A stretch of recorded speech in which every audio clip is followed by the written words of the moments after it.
So, if you and I were to sit down for a financial coaching meeting, I'm sure you'd come in with a number of different financial questions. You might want to know, how much did you have in your emergency fund? Is it 3 months, 6 months, 1 month, a year?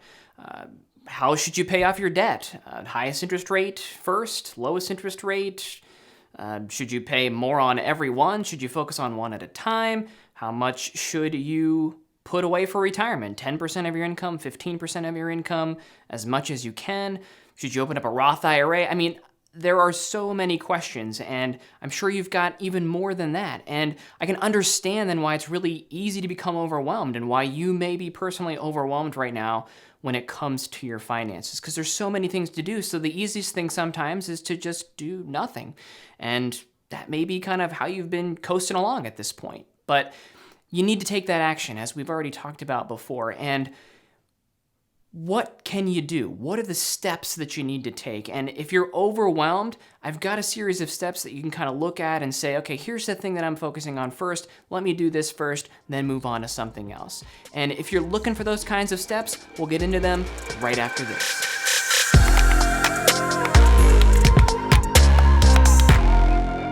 Hey there, I'm Adam Hagerman, your financial coach, and if you're saying things like, with my income, I shouldn't feel this stressed about money, then you're in the right place. This channel is all about helping you better understand your money so you can use it as a tool to help you achieve financial freedom.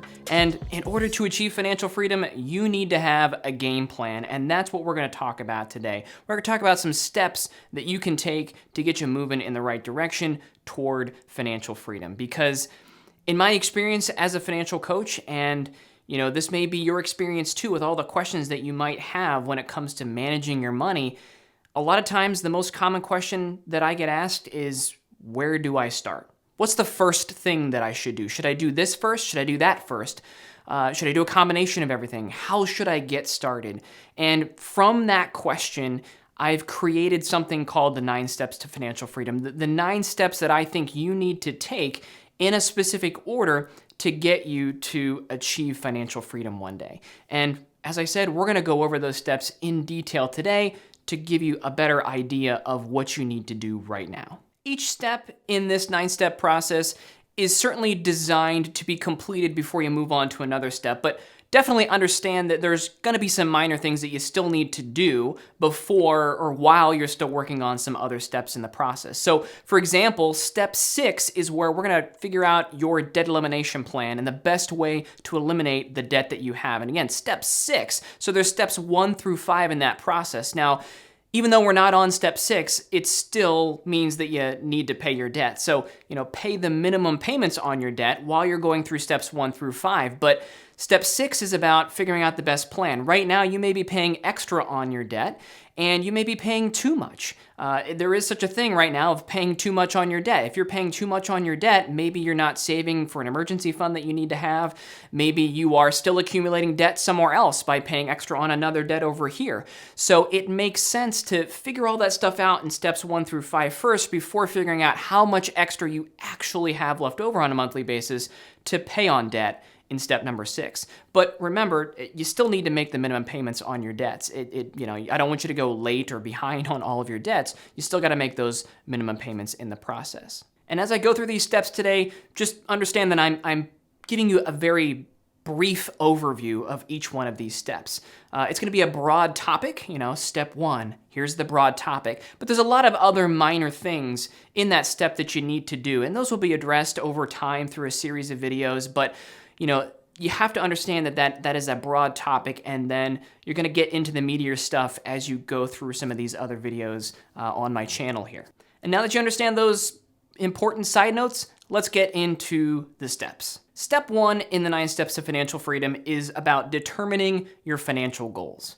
Where is it that you want to go financially? What do you want to do financially? You need to figure out those things that you want to accomplish before you create the rest of the map to get there and accomplish those things. The most important step in step number 1 is determining what financial freedom means to you. And If you're still struggling with that or you don't know how to define that, I'll link to a video up here on defining financial freedom and figuring out what that actually means to you. But that's an important goal that you need to have figured out in step number 1 before you even think about determining other financial goals, smaller financial goals, or moving on to step number 2. So step number 1, again, is figuring out where you want to go financially. And give you an analogy here real quick. If you were to hop in an RV in Portland, Maine, drive across the US to Portland, Oregon in that RV, make a lot of pit stops along the way, you wouldn't do that trip without a GPS or without a roadmap. That is crazy. But without financial goals, you're essentially doing the same thing with your finances. So make sure you determine your financial goals first before moving on to step number 2.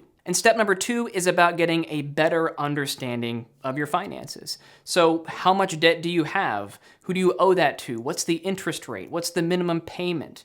What bills do you have? How frequently do you need to pay those bills? Is that monthly, quarterly, annually? Are you paying for things that you no longer need and can just eliminate from your financial life? How are you spending money right now? Trust me when I say that what you think you spend is probably way different than what you actually do. So in step number 2, you're going to take that step back and say, how did I spend my money in the last 30 days? Maybe your budget didn't actually work that you may have had in the past because you thought all along that you were spending $50 a month dining out, or that's what you were budgeting, but you're spending $200 a month dining out. These are important things to know before creating the rest of your path to financial freedom. So getting a better understanding of your money here in step number 2 is very important. Get that understanding so that when you get to step number 3, creating a budget, that you know what to actually put in that budget. Because what I have found in talking through these 9 steps to financial freedom with a lot of people is that they assume step number 1 is going to be creating a budget. Now, I certainly think that everybody should have a budget, but I don't think it's the first step. It's actually step number 3 here in these 9 steps to financial freedom. And this is just really about understanding what your income is and what your expenses are. What's my income? What are my expenses? What am I doing with that leftover money? Is it paying off debt? Is it achieving other financial goals? Saving for retirement? Other things that you want to accomplish? That's what budgeting is all about. It's not about restriction or not being able to do anything. It's about reality. This is my income. These are my expenses. What am I doing with that income? That's what you're going to be accomplishing in step number 3. And as I said before, we're going to talk a lot more details in the budgeting process with some additional videos in the future. Step number 4 is where you'll save up for a small emergency fund. Here in this step, I recommend about 1 month's worth of your essential expenses. And as I've said already, step number 4 here, we haven't even got to the step yet on paying off or eliminating your debt.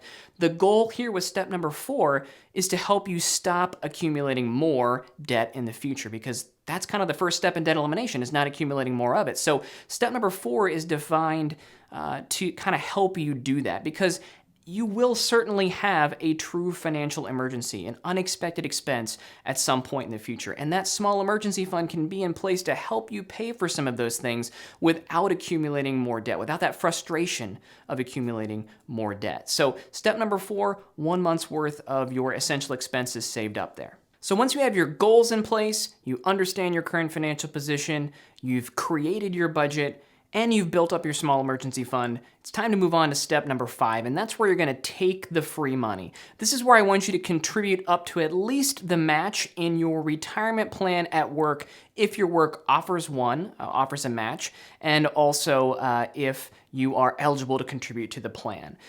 This is essentially where you're saying, I'm going to start saving for retirement, and I'm going to take advantage of any kind of money that my employer is willing to also contribute to that retirement plan as well, as long as I contribute. And if you're struggling with this, if you don't know for sure if your company offers matching, just talk to somebody in your HR department about that. But again, at least contribute up to that match. I probably wouldn't contribute anything above that, especially if you have debt right now, because you want to focus on eliminating that as quickly as you possibly can. We'll get into more retirement savings later in a future step, but at least contribute up to the match if your employer provides it.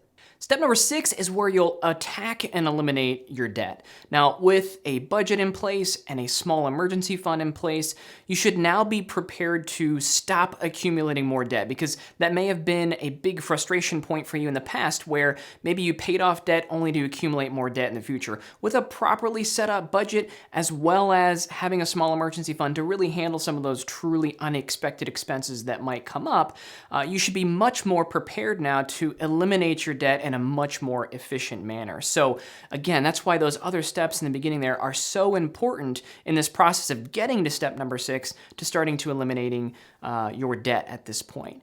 Now, when we get to step number 6, I also recommend that you prioritize your debt elimination as well. So instead of taking any extra funds that you've got on a monthly basis and spreading those extra funds around all the different types of debts that you have, I want you to prioritize your debt here. So there's a couple different ways that you can prioritize it. There's a couple different methods that I talk about and we'll certainly elaborate on in a future video. One method is the highest interest rate method, where you list all of your debts out and you only pay extra on the one with the highest interest rate. All your other debts, so let's say you've got 10 debts, you're going to focus on debt number 1 with the highest interest rate. The other 9 debts, you're just going to pay the minimum payment on those. Take all your extra money, pay off that number 1 debt first as quickly as you possibly can. Then when that one is paid off, you roll the money down to the second one on the list there, the next highest interest rate, because that other one has already been eliminated. Second method would be the lowest balance method, where you list out your debts from lowest balance to highest balance. So again, 10 debts, you focus on the one first that has the lowest balance, and then you attack and eliminate that as quickly as you possibly can, pay the minimum on everything else. Once that first one is eliminated, that lowest balance one, you move on to the next lowest balance one on the list there.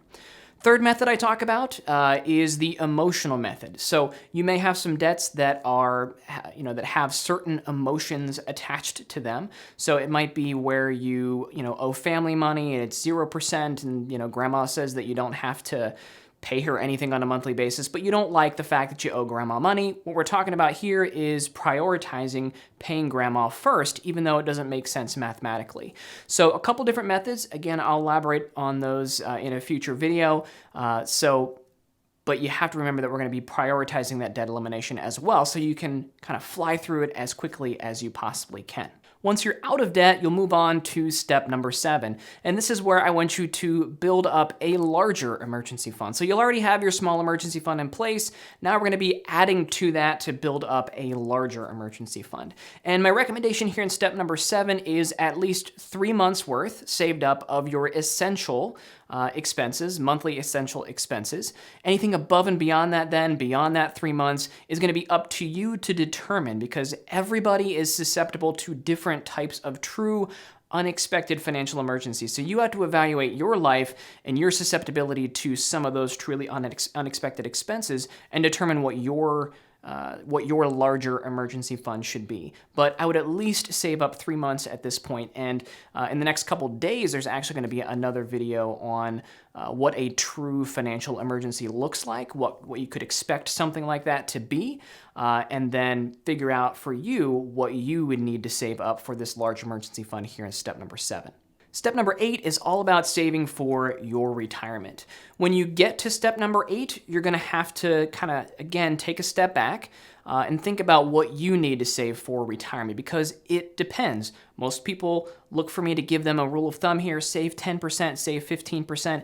Everybody's different. Everybody's going to need a different amount saved for retirement, and you are no different. So you need to figure out what you need to personally save for retirement here. And if you asked me personally, you're sitting down with me to talk about this, I'd probably put you in one of 2 categories. Category number 1 is where you know a lot of the specific answers to specific retirement type questions, like where do you want to live in retirement, because cost of living is different in different areas. When do you want to retire? What age would you like to retire at? What do you want to do in retirement? How do you want to spend your money? How much do you want to have available to spend?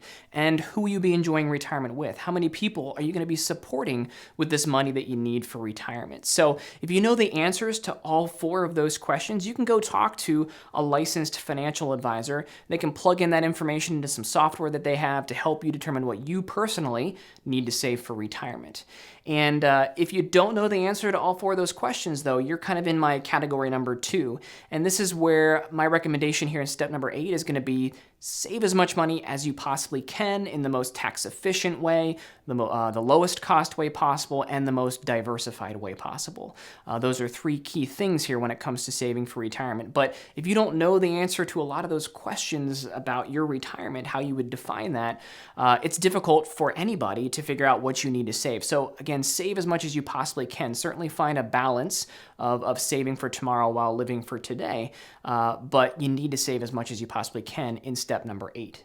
Step number 9 is about redefining your financial goals and achieving financial freedom. And if you still haven't defined financial freedom yet, remember, key first step, up here's that video that you need to go to figure out what your definition of financial freedom is, because that's the thing that you're striving for. But in step number 9, we're still talking about adjusting your financial goals, keeping them in line with that ultimate goal of achieving financial freedom. But when you get to step number 9, you're going to be out of debt.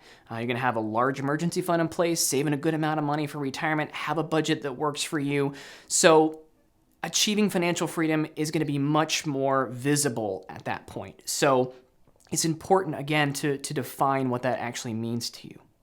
And in step number 9, you're going to put a whole bunch of other different things in here. We're going to talk about maybe you got kids, you want kids, but if you have kids already, saving for their college education. If you purchased a house and you want to pay it off early before you retire, that might be a goal that you put in here. If you want to buy a house, get that down payment. Again, another goal that you might have in here. But when you start thinking about those other financial goals and how they affect financial freedom, that's why it's important here to include those in there as well. And again, have that definition of financial freedom in place.